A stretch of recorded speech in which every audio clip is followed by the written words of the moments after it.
Hello everybody, my name is Dave Calley, owner of Dimension Design Build Remodel, and today we're talking new home construction with Jonathan Sinovic. Jonathan is our head designer on our design team. And we just want to talk to you guys today about some of the options you have out there for your new home building projects.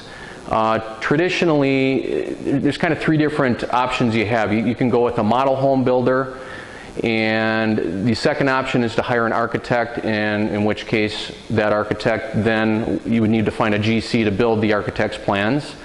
And the third option, which is the one we like the best, which is the design build option. And Jonathan here is going to talk a little bit about that and why we think the design build process that we have is better. I think we want to start off that discussion with kind of what typical design build means. And I think we hear that word a lot. I'm sure you're confused on, isn't it all design build with an architect and a GC? And the truth of it is that design builds are hybrid. So they actually have the design team on staff working together to do the biggest thing, and that is control cost. Right. I mean, when we think about design build, I think the uniqueness of design build is we can control the cost because you're doing the design and the potential construction in the same house. The other nice thing is that because of the past experiences with design build, we can get quickly to dollar amounts. So a lot of times you'll hear the word allowances put in there, and that can be allowances good and allowances bad. But typically in design build, you're throwing allowances in as placeholders, so you're getting some idea of the big picture in the very beginning. I think the other nice thing about the design build that everybody does is, it can build a reality. We can show you some of the stuff we've done in the past. But based on our past experiences, you're not relying on a trade that doesn't work in it every day, like an architect who may not work in the actual field or with a GC on a regular basis. There's a disconnect with that. So design puts those ideas that you have into reality with the reality of the cost. And I also think you develop sometimes a better relationship. You're working within the same house, so you're able to meet the project manager, you're able to meet the architect, even some of the tradespeople on staff are all kind of in that same house. But and what we consider, that's a typical design build experience. But what Dave's put together here is actually a little bit more unique to that, and I think when you think about selecting design build teams, keep these couple things in mind too. Yeah, so we're kind of a hybrid of sorts, and what I mean by that is we actually do have models that we have already designed. We're actually sitting on one right now as we speak, and people always like to have some models at least for options, because a lot of people come there not knowing what they're looking for. So we have models, and we can take those models and we can build them as is.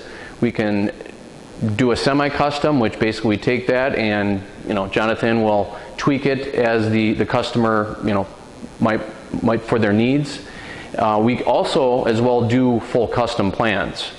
And one other way we're a little bit different is in that typically, as you stated before, in the design build process, a lot of times there's allowances. We try and take the uneasiness of that out of the equation by doing selections and then putting numbers to plans. So that's how we differentiate ourselves a little bit.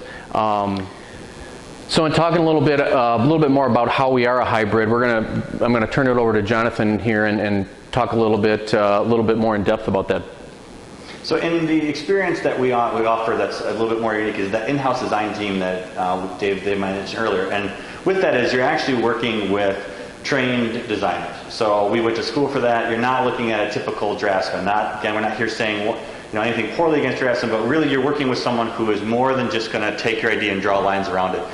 We typically don't even do just one version of that. We're always kind of looking to see where the budget lies and where the design takes us, and we're pushing and pulling. And believe me, Dave and I do a lot of pushing and yeah, pulling. And that is a very unique thing that we don't just do one design and go, here you go. I mean, there's not a lot of other companies that do that, and that's value to the customer for sure. And that's going to get back to that typical design build that I talked about. You're going to get kind of a quick design, you're going to put some allowance of things, and they're going to kind of say, here's your total, and then you're always trying to work within that parameter, whereas we're more about the design up front, kind of working through the interior selections, which are done in-house. And I think that's another thing is you're not going to go pick from X, Y, and Z, but you're going to work with an interior designer. That's another unique piece to us, is that we do full scope interior design. So we're not a selections only company, which you'll hear that too in the design build is, hey, we're going to send you off to the tile person, we're going to send you off to those people, and you actually do that all inside of our process with our whole team.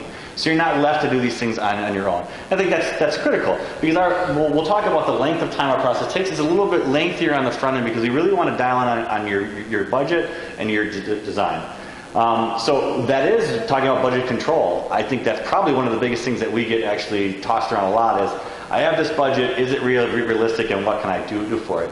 And I think we're very upfront with people about, hey, this is all you can get, or this is what you can get, or I think we need to expand it here. And I think that's kind of a key thing when you look at design build firms, because it's not just about throwing you a number and saying too bad. So we really want to look at this and go, what's realistic for your expectations and what you can achieve for that. Yeah, I think the other great thing about that is, so before we're actually getting to the construction contract, the selections are made, which means we know the number we're dealing with. Right. And we have time to fix it because we don't finish the construction documents until we figure out what that number is. So again, that's an advantage to the customer. Now, if we're over budget, and it does happen, again, we have time to fix it by making some different choices. So I think that's a real advantage to people. And time. I think if you can take away anything from this video is timing is critical. Over the years, all Dave and I have heard of is, well, if I had known that, if I had known I could do that, if I could known this and known that. And I think timing when it comes to new home construction, because that's our topic today, is critical with banks. Because a lot of people will say, well, here's the dollar amount for the house, and then they don't really look at the allowances. They don't really look at to find what's not included. And by the time you finish financing, you finance for that dollar amount. Now, any of those allowances go over, anything you wanted that wasn't included isn't included in your bank financing now.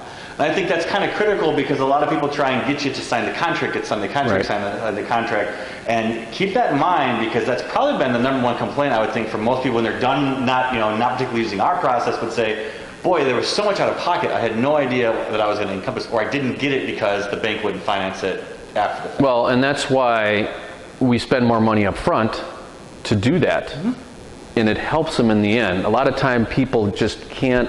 It's like, I seem like I'm spending a lot of money in the design, but that's because there is quite a process to this, and we spend more time to make sure that that price in the end is in the right place. Absolutely. One of the other unique things that we offer is the Step Beyond Green concept. Right. And it's something that this video can't encompass all of it, so we actually have a separate video you guys can see about it. But I think today the number one concern is our health. I mean, we hear about healthcare costs, we hear about all the things that are happening with our environment, with our air quality, and really here at Dimension Inc. we really focus on making healthier environments for people. And whether that involves a small piece of your home or if it involves the whole home, the Step Beyond Green concept is not just with our company itself, but actually our team. And I think the entire team on board. All of our subs, even our banks and things, everybody's kind of gotten on board with that same. So you're working with an entire team that understands that your health is the most important aspect. And it's not just about product selections, it's actually about a process. So we're thinking of it in design at the very beginning, and we're doing it as we're cleaning at the very end. Okay. Some of the other things that I think we need to get out there are, we are award winning. We've won awards with the Metropolitan Building Associations. We've won awards with NARI. We're actually sitting in a home right now that won a couple of awards. Yeah, a couple awards, right. As well. So we are award winning, which to me as a consumer, what that means is that we've taken the time to acknowledge ourselves. And I think that's kind of a neat thing. I don't think people really do. Is I think we felt passionate enough to be part of a bigger, to submit our project, and I think it's when you do that, it shows that you're really proud of what you do, and I think I'd want to build with someone who's really proud of the products that they create. And so that's why award-winning firms spend the time announcing their awards, is because they do feel good about what they did, and they want to tell the people they won awards on it. So we are that. I think the other thing to keep in mind is that sometimes we get stuck in the bubble of, well, what's your sweet spot? I get that out. Like square footage of home, like where are you guys? Well, our models, I think because of the market right now, we typically run 1,600 to about 3,200 square feet. That would be what I would consider our sweet spot in 2017, 2018. Yes. We have definitely in the past have done all the way up to 5,000 or 6,000 square feet, and we've just been recently asked to do stuff smaller than 1,600 square feet. Yeah, but actually by quite a few people. I mean, the price of homes is, I mean, it's getting expensive, and I mean, we're in a pretty nice expensive home here, but not everybody wants or needs this type of home or can afford it. So I think we're kind of going to a focus on smaller square footages because people are, they're getting rid of their big homes and they don't want homes that are so big. So I think there's an opportunity here that I think we're starting to see to build homes that are, I mean, 1,400, 1,200 square feet. So I think, you know, that's something that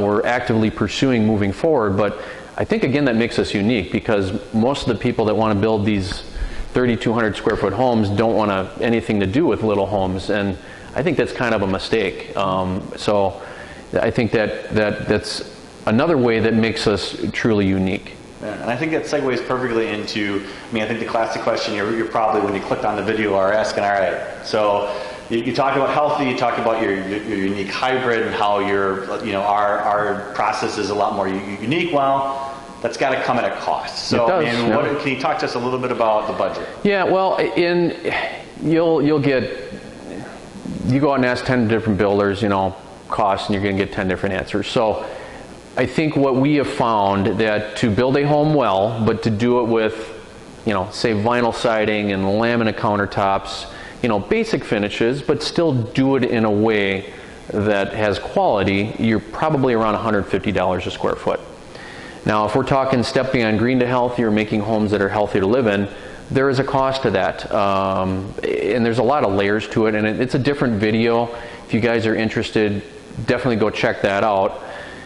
But I would say on average, you probably start $180 to $200 a square foot just for some general numbers. And I think that always helps people at least understand roughly what that's, you know, what's it going to cost to build my home. Now, those square foot numbers are not going to include things like the cost of the land, that's going to be variable, site improvements, landscaping, driveway, utilities, permit fees, because those are all very variable. We're just talking the cost to build that home.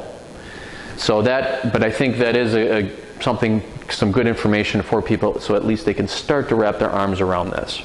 I think a key thing to add, because I think people ask me all the time, is does that include the garage? Because I think that you get kind of your head wrapped around it. Well, builder told me square foot. Do I have to add the square footage of the garage? No. I mean, the houses that we build, especially in this climate, everybody expects that you're going to have a garage, you know. And I don't think we've done any homes that had detached garages, so they're all attached garages, and it's kind of all part of the equation. So I think the other thing that people always want to know is, you know, what's the time frame? I mean, we got a design build process here, but, you know, how soon can I build my home? When can I start?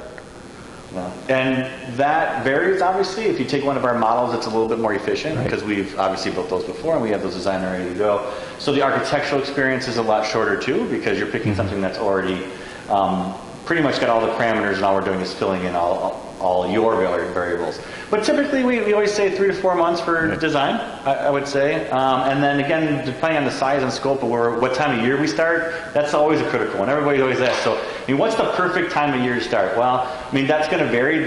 What I tell everybody in Wisconsin is you can dig 12 months of the year. I mean, right. You can. Doesn't mean we like to or that we do, but the truth of it is that we have unique tools nowadays that allow us to dig even in the dead of winter. So you can start anywhere, but when you start in the wintertime, it's a longer process, right? Because obviously it's colder out, our days are shorter, we're not getting as much work done.